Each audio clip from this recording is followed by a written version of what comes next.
mga Jai, so gusto nyo bang pumunta ng Samal Island? So if you wanna know how to go to Samal Island via CDO, or kung taga CDO na po kayo at gusto nyo lang mag-DIY, hindi na kayo mag-joiner sa mga travel and tours, just watch this video. So first guys, is nandito na tayo sa Cagayan de Oro City. Pumunta lang tayo sa Agora Bus Terminal. At hanapin lang natin yung bus papuntang Davao City. And then, yung pamasahe pala dito guys is 875. Pareho na yung non-stop at yung 5-stop. So, every morning, afternoon is 5 stops po yung mga bus natin. And then, kung evening naman po, is non-stop sila. So, kung nakasakay tayo sa 5 stops, is 8 to 9 hours yung pagdating natin doon sa Davao. 8 to 9 hours yung biyahe natin. So, pag hindi traffic, 8 hours lang po mga Jai. Pero kung traffic, 9 hours. Ako po, nakarating ako ng Davao City niyan, 9 hours yung biyahe ko. So, by the way, I just wanna flex my nails kasi ready na po talaga siya sa Samal. So, anyways, let's continue. And then, kung non-stop naman mga Jai is 7 hours only ang biyahe natin. So, yan po na abutan na ako ng gabi. Sobrang masakit na yung ulo ko. Gusto ko na talagang humiga ng mga time na yan. But anyways, magsa-stop over naman kayo sa may Buda para kumain ng dinner. So, for only 100 pesos, nakakain na po ako ng dinner. And yan, so gabi na yun. So, yan, hapon yan. So, pagkatapos ng seminar ko. Kasi actually guys, may seminar pa po ako ng 3 days. Kaya hindi ako dumiretso ng Samal.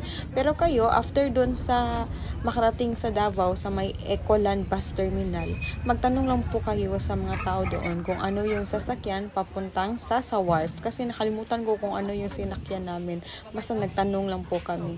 25 pesos lang po yung pamasahe from Ecoland papuntang sa Bus Terminal.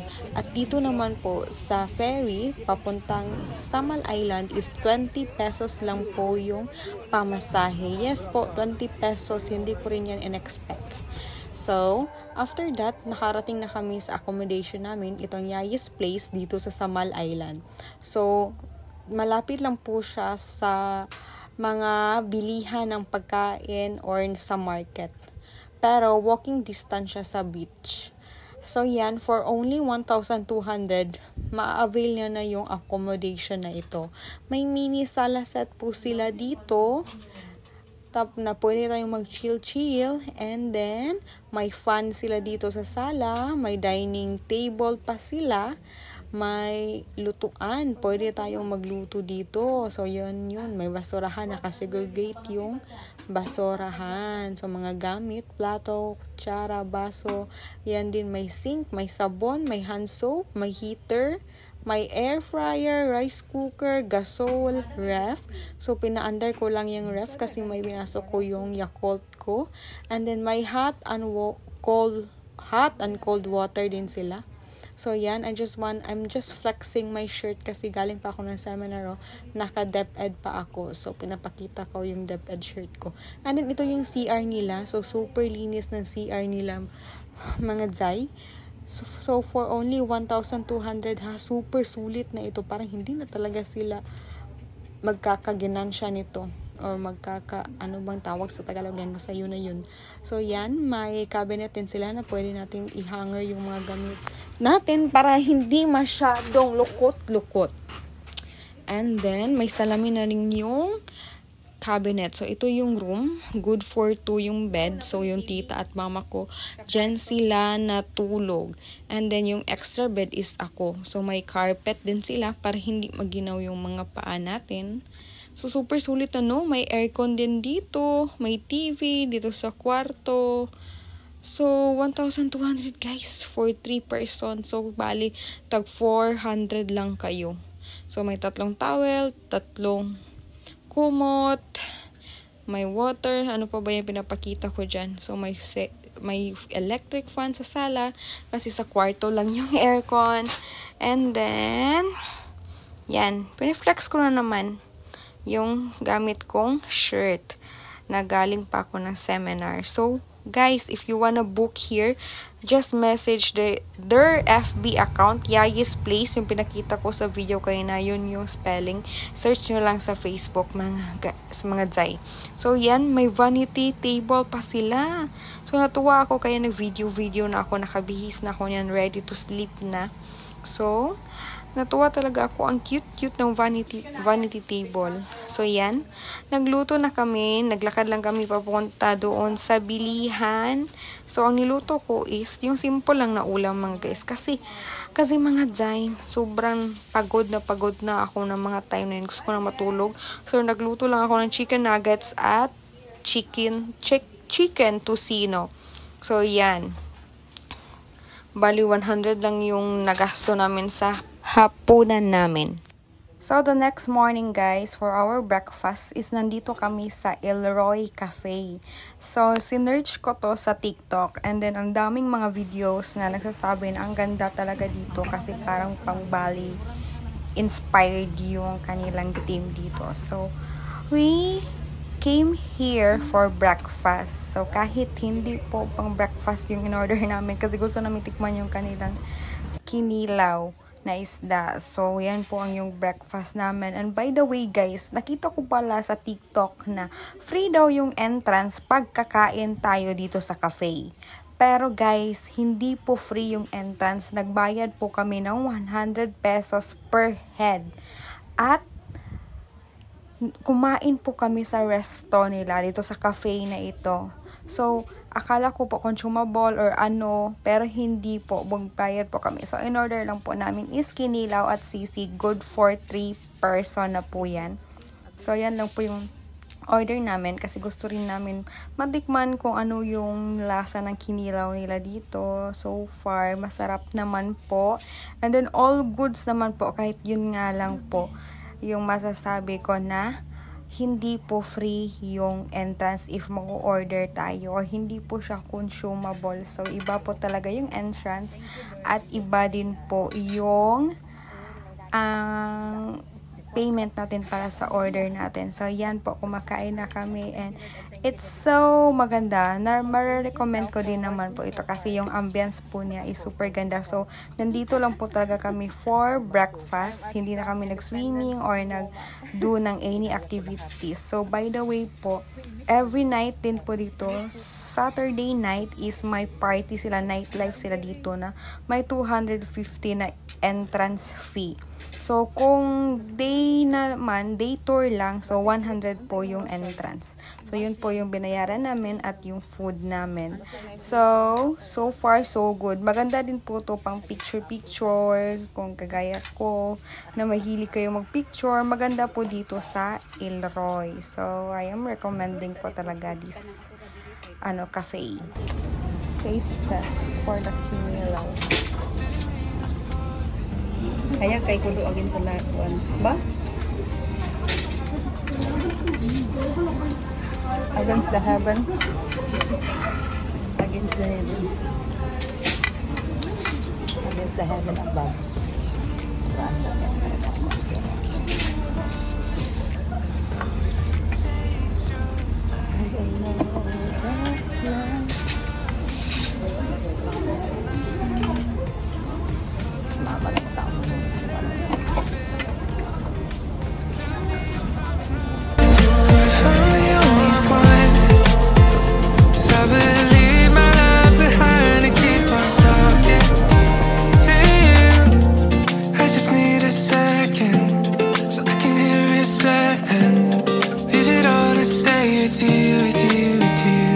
So, for the next spot, mga Jai, so, papunta po kami sa Vanishing Island.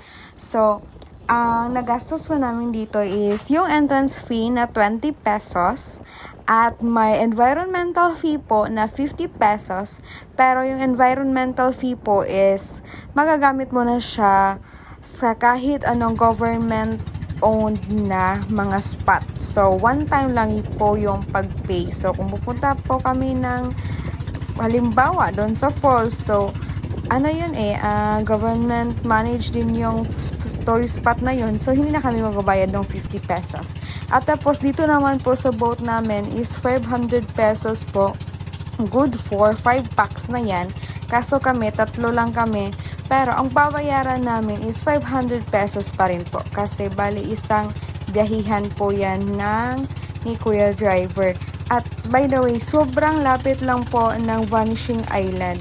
Mawala lang pong 10 minutes makakarating na kayo sa island. Tapos nakikita nyo yung may blue na bubong. Yan na po yung Vanishing Island, no? So, sobrang lapit lang po talaga. And then, pagpunta po pala namin dito is low tide. So, ganyan po yung hitsura. Mas maganda kung high tide, yung sobrang konti lang talaga na sandbar yung makikita mo. So, yan, napapansin nyo. Parang yung bahay na blue yung bubong, ang taas ng parang may allowance para kung mataas yung tubig, doon lang talaga yung tubig. So, yan po. At yan naman po, ay kumakain na po kami ng swaki daw po yun tawag din sa kanila. So, 100 po yung dalawang maliliit. Tapos yung malaki naman po is 100 din po. So, bumili na lang po kami kasi first time ko pong kumain yan. First time ko po kumain ng suwake. So, okay lang. Parang balot yung nai-imagine ko sa kanya kasi may suka din naman. Kaya parang feeling ko para siyang balot. Masarap naman po siya pero isa lang po yung kinain ko. Baka kasi yung tiyan ko kasi first time kong kumain ito. Pero so far, okay naman kasi para sa akin, kumakain naman ako ng balot. So, parang nakaya lang nun ng sikmura ko nakainin siya.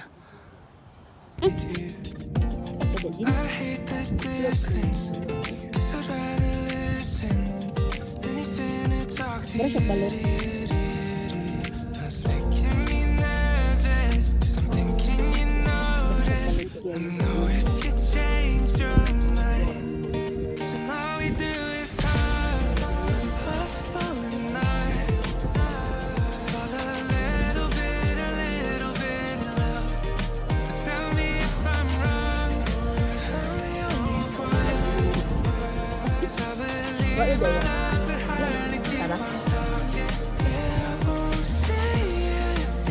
Lukod pa muna ito.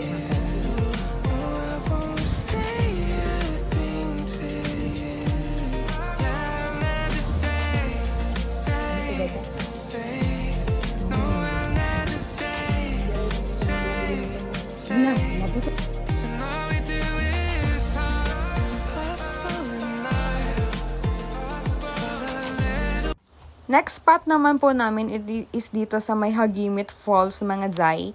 At tapos dito mga Zay this is a private owned resort. Kaya wala na pong environmental fee na 50 pesos. So hindi namin magagamit yung privilege namin na nakapag-pay na kami sa Vanishing Island. So ito is 150 pesos po talaga. Tapos may mga 100 plus steps lang papuntang falls. Hindi masyadong malayo mga Zay. Promise, mga nilakad lang namin ito, mga 10 minutes. Tapos yan, sobrang ganda mga Zay. Tapos sobrang ginaw pa ng tubig mga Zay. Super, ang sarap maligo. Gusto ko talagang balik-balikan ito. So yan, maaura na ako kasi yung tourist guide namin, pinipictura na kami isa-isa. So yan mga Zay. Sobrang ganda po talaga mga Zay. Highly recommended talaga na pumunta dito. The best po talaga dito sa Samal, itong falls na ito. Super, hindi ko talaga ipagpapalit tong falls na ito sa kahit anong lugar dito siguro sa Samal ha. So far sa napuntahan ko, ito talaga yung pinaka the best. I thought ma-amaze ako is sa beach ng Samal, hindi po pala dito po talaga sa falls na ito. So sobra po talaga nakaka-enjoy yung water, magtampisaw sa tubig. Sobrang ganda yan, no? Nag-relax pa ako. Parang monk lang, no? So, yan, thank you so much for our photographer, no? Hindi, volunteer lang po sila mga Zay. Kaya kung pumunta kayo dito, make sure po na magbigay po kayo ng tip. Kasi yan lang po yung kikitain nila. So, kung hindi nagbibigay yung mga tourists, wala rin po silang kita kasi volunteer nga lang po. Sabi daw ang Zay. So relaxing.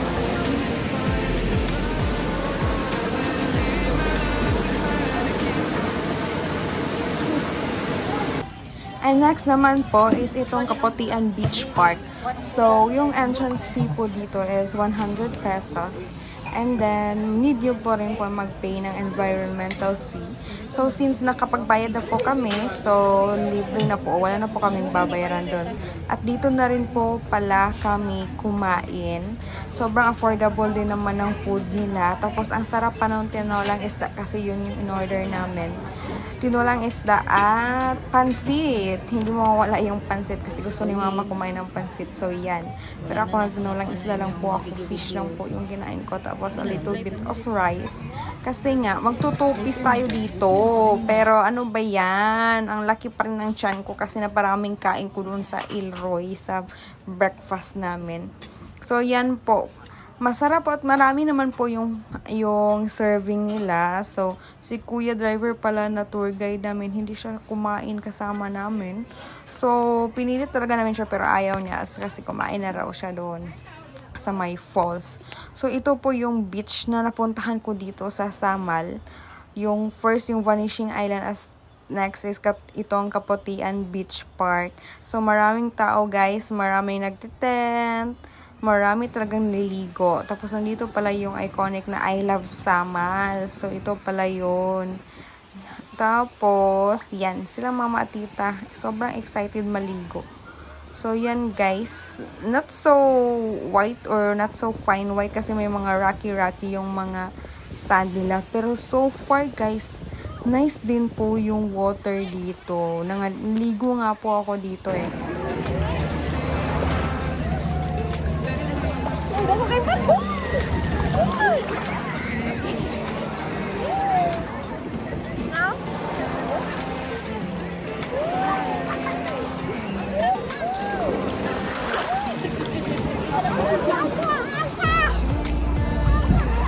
Next naman po is pumunta kami dito sa Mango Heaven. Hindi na po ito kasama sa itinerary ng tour namin. Pero sinabihan ko si Kuya Driver at okay lang din naman po daw na pumunta dito. So, napakarami ito. Nagkalat talaga to sa TikTok. Kaya gusto ko puntahan. Walang duda. Super ganda. Malagris talaga yung theme ng place na ito, ng cafe na ito, guys.